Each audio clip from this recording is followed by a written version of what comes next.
Hello viewers, কেমন আছেন সবাই? আশা করি সবাই ভালো আছেন। আপনাদের যাদের বাচ্চা হচ্ছে ABCD পারে না বা মুখস্থ করতে পারে না, তাদের কীভাবে মজা করে আমরা 26টা বর্ণমালা বা ABCD শেখাতে পারি।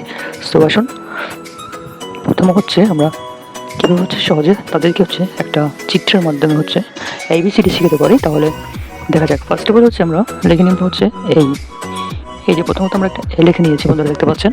দেখুন, আমরা এভাবে দিব, এটা এভাবে দিব, হয়ে গেল একটা পার্টি হ্যাট। সে কি যখন বার্থডে পার্টি হয় না, তখন আমরা এই ধরনের হ্যাট পরি। সো একটা বাচ্চাকে যদি আমি বলি এই দিয়ে আমরা একটা পার্টি হ্যাট বানাতে পারি, তাহলে সে খুব দ্রুত কিন্তু এটা মেমোরাইজ করে ফেলবে। ওকে, আসুন তাহলে আমরা একে একে সবগুলো লেটার দিয়ে চিত্র আঁকার চেষ্টা করি। সো এটা বি, দেখতে পাচ্ছেন ভিউয়ার্স। এটা দিয়ে অনেক কিছু লেখা যায়, জাস্ট আমি একটা ওয়ার্ড লিখবো। দেখুন বন্ধুরা, এটা একটা ওয়ার্ড, ঠিক আছে? দেখুন বন্ধুরা, এটা একটি ওয়ার্ড। সো দেখতে পাচ্ছেন ভিউয়ার্স, এভাবে দেবো, হয়ে গেল ভি দিয়ে একটা ওয়ার্ড। এখন আমরা দেখবো বন্ধুরা সি দিয়ে কী লেখা যায়, আপনাদেরকে একটু দেখাই। লিখে নিলাম একটা সি, তারপর এভাবে দিব। সো আপনারা দেখতে পাচ্ছেন, এই যে এটাতে কী হয়, বাটারফ্লাই হয়। কী থেকে হয়? এই যে এগুলো হয় কোন। এই বন্ধুরা বলুন তো, আপনাদের যাদের বাচ্চারা এভাবে পড়তে চায় না, সো আপনারা এভাবে ড্রয়িং করে দিতে পারেন। তারা তাদের খুব দ্রুত কিন্তু এগুলো দেখে খুব দ্রুত কিন্তু শিখে ফেলতে পারবে। ওকে, এখন আমরা ডি দিই। সো বন্ধুরা দেখতে পাচ্ছেন, ডি দিয়ে আমরা লিখতে পারি। এই যে লিখে ফেললাম ডি। এখন আমরা ডি দিয়ে একটা চোখ দিয়ে দিব, এই যে একটা স্মাইল দিয়ে দিব।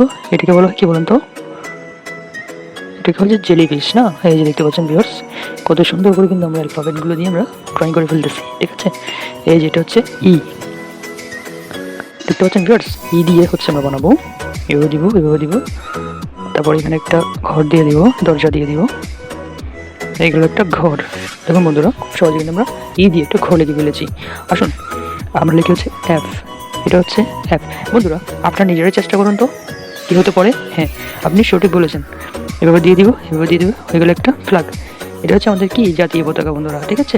ওকে, সো এফের পরে কী হয় বলুন তো? এই B C D E F. এখন বাকি কি? জি। আসুন বন্ধুরা, জি দিয়ে কী লেখা যায় আমরা বা কী অঙ্কন করা যায় আমরা একটু দেখি। এই যে এটা জি, ঠিক না? সো বন্ধুরা দেখতে পাচ্ছেন, এভাবে আমরা একটা গোল করে দিব। 6 হয়ে গেল না? এই যে এভাবে দিব, এইভাবে দিব, এই যেভাবে দিব। এইগুলো গ্রেপস তো কি বন্ধুরা বলুন তো? আঙ্গুর ফুল দেখেছেন সবাই? যারা দেখেছেন বা যাদের পছন্দ, তারা কিন্তু কমেন্টে জানাতে পারেন। ওকে, সো এখান দিয়ে দিব একটা পাতা দিয়ে দিই এভাবে, শুধু নর্মালভাবে। হ্যাঁ, আপনাদের বাচ্চারা যেভাবে সহজে পড়ে আঙ্গুর বাঁধা কিন্তু এরকম না, তবুও কিন্তু আমরা চেষ্টা করেছি আঙ্গুরটাকে শেপ দেওয়ার জন্য। সো যাদের সেকেন্ড পার্ট লাগবে অবশ্যই জানাতে পারেন।